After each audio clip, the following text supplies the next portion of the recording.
여러분 안녕히 주무셨습니까? 참 좋은 아침입니다. 우리 2016년 8월 24일 수요일 말씀으로 드리는 오늘의 번제 함께 합니다. 열왕기상 18장 1절부터 15절까지 말씀으로 같이 합니다. 우린 1절부터 8절까지만 같이 읽겠습니다. 시작. 많은 날이 지나고 제3년에 여호와의 말씀이 엘리야에게 임하여 이르시되 너는 가서 아합에게 보이라. 내가 비를 지면에 내리리라. 엘리야가 아합에게 보이려고 가니 그때 사마리아의 기근이 심하였더라. 아합이 왕궁 맡은 자 오바댜를 불렀으니 이 오바댜는 여호와를 지극히 경외하는 자라. 이세벨이 여호와의 선지자들을 멸할 때에 오바댜가 선지자 100명을 가지고 50명씩 굴에 숨기고 떡과 물을 먹였더라. 아합이 오바댜에게 이르되 이 땅의 모든 물 근원과 모든 내로 가자. 혹시 꼴을 얻으리라. 그리하면 말과 노새를 살리리니 짐승을 다 잃지 않게 되리라 하고 두 사람이 두루 다닐 땅을 나누어 아합은 홀로 이 길로 가고 오바댜는 홀로 저 길로 가니라. 오바댜가 길에 있을 때 엘리야가 그를 만난지라. 그가 알아보고 엎드려 말하되 내 주 엘리야여 당신이시나이까. 그가 그에게 대답하되 그러하다. 가서 네 주에게 말하기를 엘리야가 여기 있다 하라. 네, 오늘 우리가 함께 읽은 말씀 중심으로 세상에 구멍 내는 사람들이라는 제목의 하나님 말씀 증거합니다. 세상에 구멍 내는 사람들.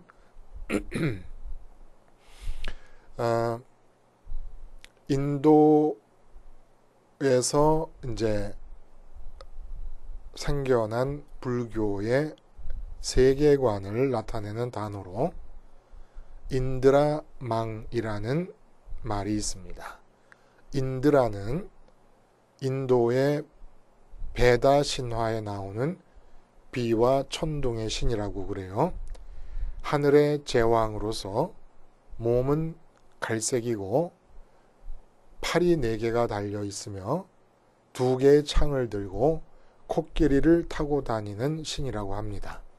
불교에서는 제석천 또는 12천의 하나로 동방의 수호신이라고도 합니다. 근데 이런 그 베다 신화에 나오는 인드라라는 신이 살고 있는 궁전을 장식하고 있는 그물이 있습니다. 그 그물이 바로 인드라망이라고 하는 거예요. 근데 이 인드라망은 특이한 것이 각 그물 코마다 보주, 그러니까 보석으로 된 구슬이 달려 있어서 어떤 일이 나타나느냐 하면 한 보석, 그 그물코에, 한 그물코에 달려있는 한 보석 그물은 옆에 있는 보석 그물들, 적어도 사방팔방으로 옆에 보석들이 있을 거 아닙니까? 그러면 그 사방팔방 16방으로 점점 거리가 넓혀지면서 조금이라도 보일 거 아니겠어요? 그러니까 그 하나의 보석은 돌아가면서 주변에 있는 모든 보석들의 그림자를 머금고 있다는 겁니다. 이렇게 이 인드라망처럼 이 세상에 존재하는 모든 사람은 한 사람이 존재한다 그래도 관계의 그물망을 통해서 서로 연결되어 있고, 그리고 어느 한 사람의 행동은 사방팔방에 연결되어 있는 다른 사람, 더 나아가서는 삼라만상의 모든 것이 연결되어 있는 가운데 그 그림자가, 그 영향이 미쳐나간다는 겁니다. 그래서 인도의 세계관은 뭐냐 하면은 삼라만상은 서로 촘촘히 엮여서 모든 존재가 서로 관계하고 있으면서도 서로 장애가 되는 일이 없음을 비유하여 인드라망이라고 세상을 표현하고 있다는 겁니다. 상당히 관념적이기 때문에 다분히 실제 상황에서 만나게 되는 부조리한 삶의 측면이나 또 충돌이 일어나는 그런 상황을 전혀 고려하지 않고 있어요. 상당히 나이브한 면이 있지요. 그럼에도 불구하고 인드라망이라고 하는 이 불교의 세계관이 분명한 인사이트를 제공하고 있습니다. 연결이라고 하는 인사이트를 제공하고 있는 것은 분명한 거예요. 사실은 요새 페이스북이라는 게 있어서 우리가 경험할 수 있습니다만은 페이스북에 가입했더니 사실 이렇게 활발한 활동을 안 해요. 제가 그냥 가입만 해놓은 거예요. 그런데도 며칠 만에 한 번씩 이 스마트폰으로 문자가 와서 페이스북으로부터 문자가 와서 보면은 제가 알고 있는 사람, 친밀한 사람, 그 친밀한 사람보다 덜 친밀한 사람, 덜 친밀한 사람보다 더 덜 친밀한 사람. 나중에는 저기 네덜란드에 계신 어떤 목사님, 생전 듣도 보도 못한 목사님, 심지어는 외국인까지도 다 이 사람을 친구로 삼겠습니까? 내지는 이 사람을 아십니까? 하고 물어보고 온다는 거예요. 참 그 연결이라고 하는 것이 엄청나죠. 자, 복음의 관점에서 보는 세상의 그물이 있습니다. 인드라망에서 말하는 연결과 관계성을 부인하지 않습니다. 그러나 이것이 전혀 서로 상호 순조로운 관계와 장애 없는 관계를 진행한다라고 하는 면에서는 복음의 관점은 전혀 다르다는 거예요.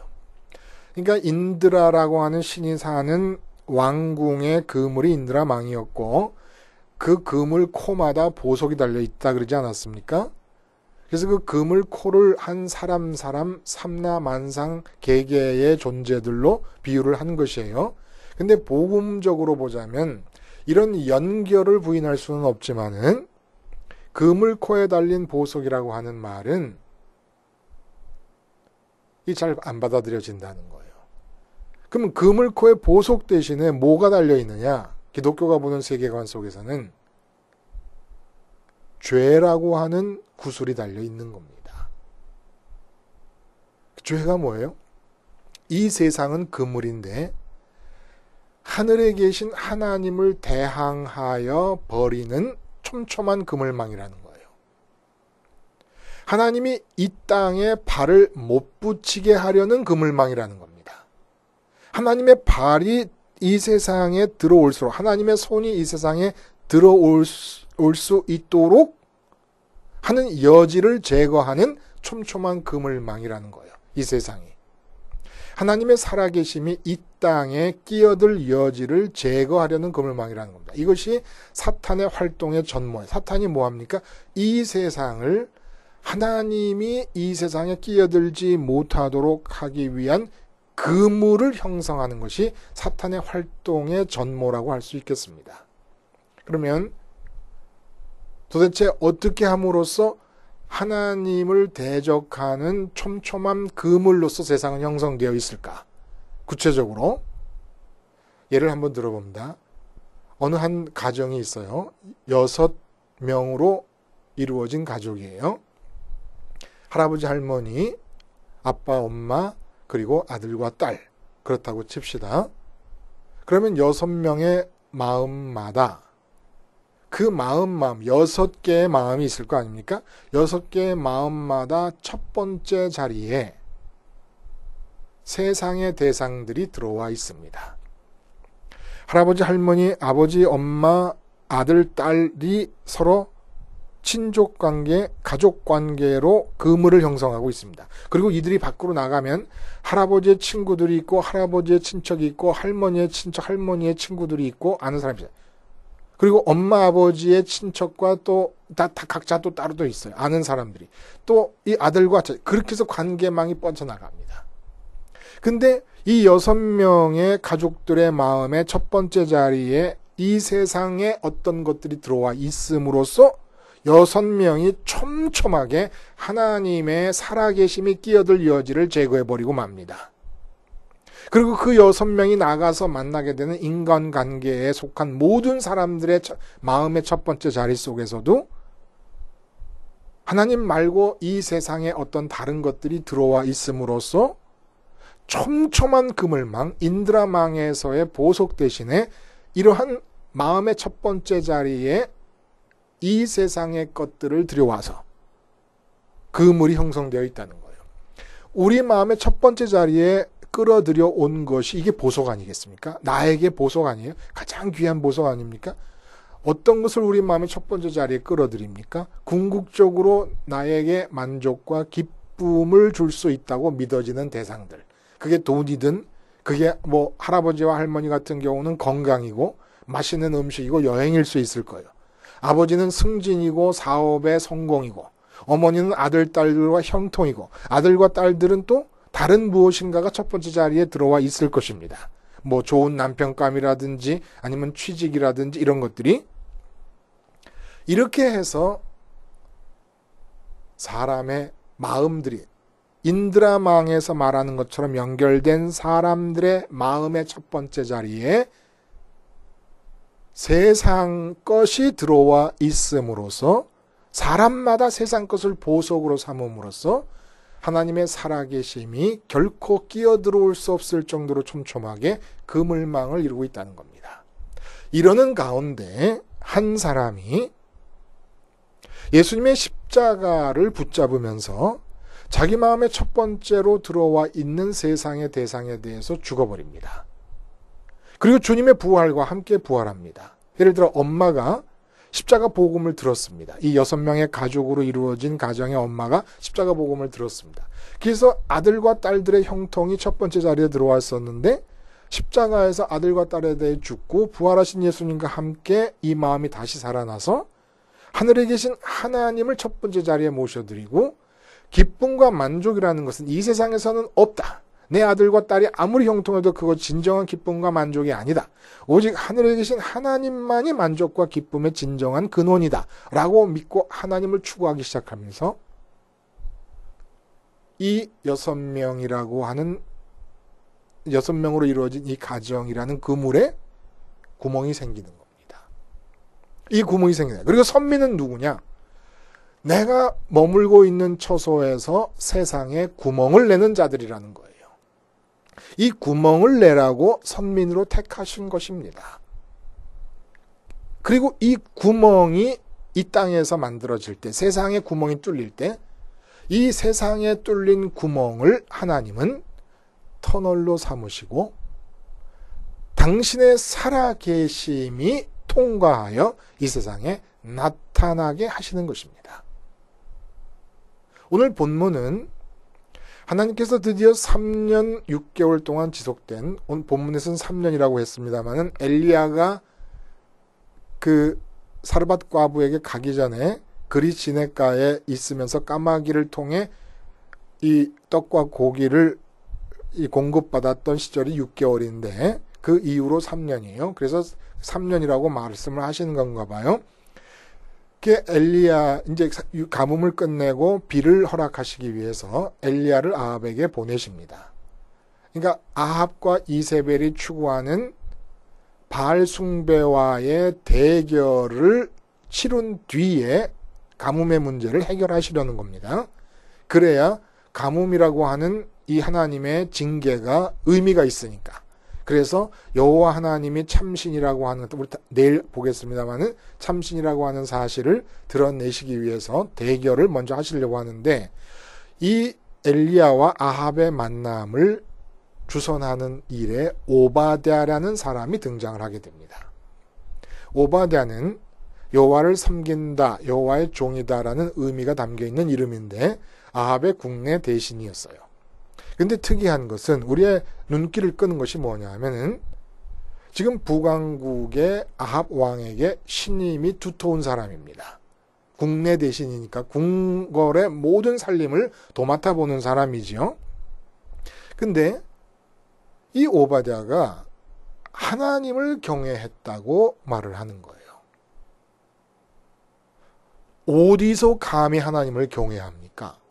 지금 이 성경에 등장한 여자 중에서 가장 잔인하고 악랄한 여자가 이세벨이에요. 아합 왕의 아내인 왕비 이세벨입니다. 그리고 이 이세벨이 자기가 시돈 땅에서 숭배하던 바알 숭배와 아세라 숭배를 가지고 들어와서 지금 북왕국 이스라엘 선민의 나라를 초토화시켜 버렸습니다. 영적으로. 그리고 엘리야가 와서 가뭄을 선언하고 예언하고 심판으로 알려주고 나서 가뭄이 지속되는 가운데 아합과 이세벨이 엘리야를 잡기 위해 혈안이 되어 있고, 이 엘리야의 예언의 여파로 가뭄이 일어나자 그 가뭄 가운데서 분노한 아합과 이세벨이 여호와 선지자들, 여호와 하나님을 경외하는 선지자들을 모조리 잡아 죽이기 위해 혈안이 되어 있는 상황이고 잡아 죽이고 있는 상황입니다. 이 상황에서 여호와 하나님을 경외하는데, 그 경외하는 자리가 어디냐면 바로 아합과 이세벨, 바알 숭배의 심장부라고 할 수 있는 아합궁의 국내 대신의 자리에서 하나님을 경외하고 있었다는 겁니다. 대단하지 않습니까, 여러분? 도대체 어떻게 이렇게 할 수가 있었을까요? 경외한다라고 하는 뜻을 보면 놀란다, 두려워한다, 이런 뜻이 담겨 있습니다. 하나님을 놀라워한다, 하나님을 두려워한다. 이 말은 어디서 대표적으로 우리가 그 의미를 알 수 있느냐 하면은 사무엘상 17장에서 다윗과 골리앗이 대면하는 장면에서 다윗이 떡 들고, 형들이 먹을 떡을 들고 전쟁터에 갔을 때 골리앗이 그 앞에, 이스라엘 군대 앞에서 도발을 하고 있을 때입니다. 그때 모든 성경의 그 17장 11절인가 보면은 모든 이스라엘 사람이 놀라고 두려워했다, 이렇게 얘기를 합니다. 골리앗을 보고. 근데 골리앗이 이렇게 놀람과 두려움의 대상이 되었다. 이게 바로 경외와 의미가 통하는 것이라는 거예요. 일치하진 않지만 통하는 것이라는 겁니다.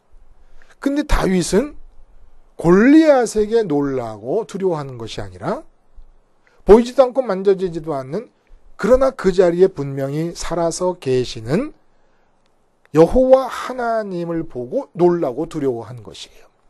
골리앗보다 하나님이 더 놀라운 겁니다. 그러니까 양을 칠 때도 하나님이 함께 했어요. 그리고 전쟁터에 왔어요. 전쟁터에 와서 골리앗이 난리를 치고 이스라엘 사람들이 두려워하고 하는 이 전쟁터에서 보니까 거기 또 하나님이 와 계시는 거예요. 그래서 하나님이 보고 깜짝 놀란 겁니다.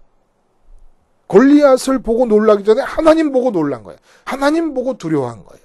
하나님 보고 두려워한다는 것은 하나님, 내가 가장 존경하고 좋아하고 사랑하는 사람 앞에서 조금이라도 그 사람의 마음에 원치 않는 행동과 말이 나올까 봐 두려워하는 그런 두려움. 이게 경외라는 거죠. 그러니까 오바댜가 대단한 것은 지금 혈안이 되어서 여호와 신앙을 갖고 있는 선지자들을 모조리 잡아 죽이고 있는 상황인데, 그리고 바알 숭배를 강요하고 있는 상황인데, 그 바알 숭배를 강요하는 진원지에서 여호와를 경외하고 있었다는 거예요. 그러니까 아합과 이세벨이 얼마나 무섭겠습니까? 여호와 하나님의 신앙을 갖고 있는 사람으로서는 그건 무섭지 않겠어요? 근데 오바댜가 그 궁궐 안에서 살기가 시퍼러둥둥한 아합과 이세벨보다 보이지도 않는 여호와 하나님을 보고 놀라는 겁니다. 어휴, 하나님이 이곳에 계시네. 아합도 있고 이세벨도 있어요. 여호와 하나님을 믿는 자들을 잡아 죽이겠다는 아합과 이세벨이 있는데 그들만 있는 게 아니라 하나님도 있어요. 근데 하나님 보고 먼저 놀라는 거예요. 하나님 보고 먼저 두려워하는 겁니다. 이게 바로 경외라는 거예요. 이렇게 해서 바알 숭배 진원지에 구멍이 뚫린 겁니다. 여러분 분명히 합시다. 살아계신 하나님이 내 삶에 나타나서 처음부터 끝까지 작은 일에서 큰 일까지 모조리 다 하나님이 손수 행하시는 삶이 아니면 내용적으로 모두가 다 바알 숭배입니다. 우리 마음의 첫 번째 자리에 이 세상 것을 통해 만족하고 기뻐하려는 소원을 갖게 되면은 모조리 다 바알 숭배입니다. 왜 이렇게 얘기할 수 있냐면 풍요와 다산이라는 것은 우리들이 기쁨과 만족을 얻을 수 있다고 믿는 세상의 가치들 중에 대표격을 말하는 거예요. 그러니까 풍요와 다산뿐만 아니라 이 세상에서 내게 기쁨을 줄 수 있다고 믿어지는 대상들이 마음의 첫 번째 자리에 들어오면 넓은 의미에서 모두 다 바알 숭배를 할 수밖에 없고, 바알 숭배를 한다는 것은 하나님의 살아계심이 나타나지 않고 있다는 얘기입니다. 하나님의 살아계심을 믿는다면 내가 지금 사업이 망해도 깜짝 놀라야 되는 거예요. 내 사업이 망하는 것이 큰일이지만 어이구 천지를 지으신, 내 사업이 천지 속에 좁쌀할 만한 거 아닙니까? 좁쌀할 만한 사업이 망하는 것보다 더 큰일은 내 사업이 대단한 일임에도 불구하고 그 대단한 일을 좁쌀로 여길 수밖에 없을 정도로 이 큰 천지를, 우주를 만드신 하나님이 아버지로서 내 옆에 와 있는 것으로 깜짝 놀라는 거예요. 어떻게 하나님 내 옆에 와 계시지? 사업이 망하는 게 큰일이다. 잠깐 있어. 근데 잠깐 좀 있어봐. 그 사업을 좁쌀할 만큼 여길 수밖에 없게 하는 이 천하 우주를 만드신 하나님이 내 앞에 와 계시다니 깜짝 놀라는 거야. 이게 바로 경외라는 거예요. 이렇게 할 때 세상에 구멍이 뚫리기 시작한다는 겁니다. 그리고 오바댜가 뭐 했어요? 자기가 구멍만 뚫어놓은 게 아니에요. 세상에. 그 구멍을 하나님 어떻게 이용하시냐면 터널로 이용을 하시는 겁니다. 생각해 보세요. 가뭄이 3년 6개월 동안 지속됩니다. 그 옛날에 공산품이라는 게 없는 거예요. 전적으로 농사 지어서 먹고 사는 것에 의존하고 있을 뿐입니다. 그런 상황인데 뭐 공산품이라도 그것이 재료가 되지만은 어쨌거나 공산품으로 뭐 라면을 뭐 몇 년치 싸둘 수도 있잖아요. 냄새가 풀풀 나는 라면이 되겠지만은 이런 상황에서 여러분 생각해 보십시오. 아마 애굽에서 곡물을 수입해 들어오지 않았겠는가 하는 생각이 듭니다. 그렇게 했을 때 아합과 이세벨의 촉에 국내 대신 오바댜가 100명분의 떡을 날마다 아침 저녁으로는 먹여야 될 거 아니겠습니까? 엘리야는 아침 저녁으로 떡과 고기를 먹었지만 그리시네가에서 물을 먹고, 이 100명을 굴에 숨겼으니 이들이 물을 먹겠습니까? 뭐 하겠? 그러니까 고기는 못 먹이고 떡만으로 먹이로 아침 저녁으로 먹이려면 아합의 궁에서 100명 먹을 분의 떡을 떼내야 되는데 그게 3년 6개월의 가뭄이 지속되고 있는 상황이라는 거예요. 이게 어떻게 눈에 띄질 않겠습니까? 어떻게 이게 귀에 들리질 않겠습니까? 어떻게 그들의 촉에, 악랄한 이세벨과 아합의 촉에 걸리지 않을 수 있겠습니까? 근데 이루어진다는 겁니다. 왜? 오바댜의 하나님 경외, 하나님을 이 세상에서 가장 먼저 깜짝 놀라서 하나님께 마음을 다 드리는, 하나님께 주의 집중을 다 몰입하게 하는 이런 경외함이 있을 때 세상에 구멍이 뚫어져 버리고 그 구멍에 하나님의 터널이 만들어지면서 하나님의 역사가 손수 이 땅에 나타난다는 겁니다. 하나님의 역사가 아니면 3년 6개월 가뭄 동안에 국내 대신이 바알 숭배를 권장하고 강요하는 왕과 왕비의 눈을 피해서 여호와의 선지자들 100명을 먹일 방법이 없습니다. 이거야말로 기적이죠. 까마귀가 엘리야를 물어다 먹인 것만큼 기적이라는 거예요. 실제로 들여다보면. 근데 하나님의 살아계심이 이 땅에 나타날 때 특이한 경향이 하나 있습니다. 그게 뭐냐 하면 이 점과 연관해서 우리가 이해하면 좋아요. 우리는 이 세상 모든 사람이 다 돈돈하고 살아가는데 그 속에 뛰어들어가서 살면서 그런 사람들이 만든 회사의 직원으로 일하면서 그런 사람들이 부장인 밑에 과장으로 일하면서 어떻게 나는 다른 것을 추구할 수가 있느냐? 어떻게 세상 삶의 현장에서 신앙을 지킬 수가 있느냐? 어렵다고 합니다. 근데 하나님은 아합 궁, 바알 숭배의 심장부인 아합 궁으로부터 100명분의 식량을 빼내서 100명을 살리십니다. 이런 경향이 하나님의 역사에 늘 있어요. 살아계신 하나님이 세상에 나타날 때 어떤 경향을 띠냐면 모세, 히브리인들의 가정에서 태어나는 모든 남자 아기를 다 나일강에 빠뜨려 죽이라고는 바로의 명령이 떨어진 상황입니다. 여기서 모세의 어머니가 하나님을 믿는 마음으로 모세를 바구니에 담아서 나일강에 떠내려 보냅니다. 하나님이 역사하셔서 어떻게 됩니까?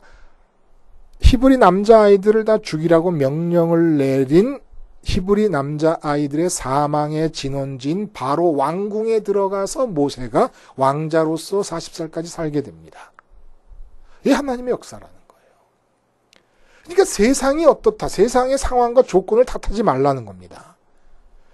단지 내 마음이 하나님을 보고 깜짝 놀라는 일이 돈 보고 깜짝 놀라는 것보다 돈 보고 두려워. 돈 보고 왜 두려워해? 돈이 없어지면 난 죽는다고 두려워하는 거 아닙니까? 그렇게 생각하라는 거예요. 하나님을 내가 가지지 못하면 나는 죽는다. 돈은 없어도 괜찮다. 이런 생각이 경외라는 겁니다. 이런 생각을 가지고 있기만 하면 그것이 바알 숭배의 심장부라도 하나님께서 당신의 나라를 이루어 가신다는 겁니다. 터널을 뚫으신다는 거예요. 우리가 이 세상에 구멍이 되기만 하면 이런 예는 또 들 수 있어요. 가까이 엘리야 보세요. 지금 이세벨이 시돈 출신이에요. 시돈에서부터 시집 와가지고 북왕국 이스라엘을 다 쑥대밭을 만들었어요. 바알 숭배로. 그러니까 시돈 지역은 바알 숭배와 아세라 숭배가 전통적으로 아주 뿌리 깊은 지역입니다. 근데 엘리야가 3년 가뭄 동안에 피신해서 먹고 살았던 지역이 어딘지 아십니까? 사르밧 과부를 할 때 사르밧이라는 게 시돈 지역이에요. 그곳으로 보내시는 거예요. 그러니까 이 세상이 아무리 난리를 쳐도, 그리고 복지, 약속의 땅 복지를 왜 바알 숭배와 아세라 숭배와 가난한 종교로 인해서 타락이 극에 달한 팔레스타인에 정해 놓으신 겁니까? 아무것도 오염되지 않은 사막에다가 옥토를 이루어서 약속의 땅을 만들어 주시는 게 더 낫지. 왜 거기다 만들어 놓으셨습니까? 그래야 하나님 사랑이 표현될 거 아닙니까? 바알이다, 아세라다, 무슨 암몬 족속의 신이다, 별의별 신들이 다 있는 가운데 하나님께만 마음을 두는 경외의 마음이 의미가 있지. 아무 신도 없는데 주변에 아무런 다른 마음의 첫 번째 자리에 끌어들일 만하다고 보여주는 가치 있는 게 아무것도 없는 가운데 하나님을 붙잡는다. 그게 무슨 하나님 신앙이겠습니까? 그건 그냥 필연적으로 갈 수밖에 없는 길을 가는 것이지. 어떻게 구멍을 내겠어요, 여러분? 구약에서는 날마다 드려지는 상번제의 연기를 보면서, 또 연기가 안 보이더라도 성전에서 아침 저녁으로 양이 죽는구나. 그 양은 바로 마음의 첫 번째 자리에 이 세상 것을 끌어들였던 내 마음이 죽는 것이다 라는 생각을 가지고 구멍을 내는 거라면, 그 상번제의 완결판이신 십자가에서의 예수님의 죽음, 이 예수님의 죽음을 나의 죽음으로 받아들임으로써 내 마음에 이 세상 것들이 들어와서 기쁨을 주고 만족을 줄 수 있다고 믿어졌던 모든 순간에 대해 죽는 겁니다. 그래서 구멍을 뚫어내는 거예요. 마음에서 일어나는 일을 왜 못해요? 회사라고 못합니까? 여리고성을 돌면서 그랬던 것처럼 어디든지 할 수 있는 거예요. 그렇게 구멍을 내면 사실 그렇잖아요. 하나님의 아들이 십자가에서 죽었는데 내 죽음이래요. 내 죽음을 그것도 하나님의 아들이 죽으심으로 이루었다는 사건보다 더 깜짝 놀랄 사건이 세상에 어디 있습니까? 사업이 망하는 게 문제예요? 내가 죽으면 끝인데. 가족이 어떻게 되는 게 문제입니까? 내가 죽으면 끝인데. 근데 그 내 죽음을 십자가에서 주님께서 이루셨다니 깜짝 놀라는 거예요. 아니 가만히 있어봐. 내가 사업에 망하는 것도 큰일이지만, 아니 내가 죽어야 될 죽음을 하나님의 아들이 죽었다고 하고 깜짝 놀라는 겁니다. 그래서 부활과 승천의 길을 따라 마음을 하나님께 드리면 구멍이 생기고 하나님께는 터널이 생겨서 살아 계심이 나타나게 되는 것이지요. 기도하겠습니다. 하나님 아버지, 세상에 십자가를 통해 구멍 내는 자들이 되게 하심으로 하나님께 터널을 제공해 드릴 수 있게 하여 주시옵소서. 예수님의 이름으로 기도하옵나이다. 아멘.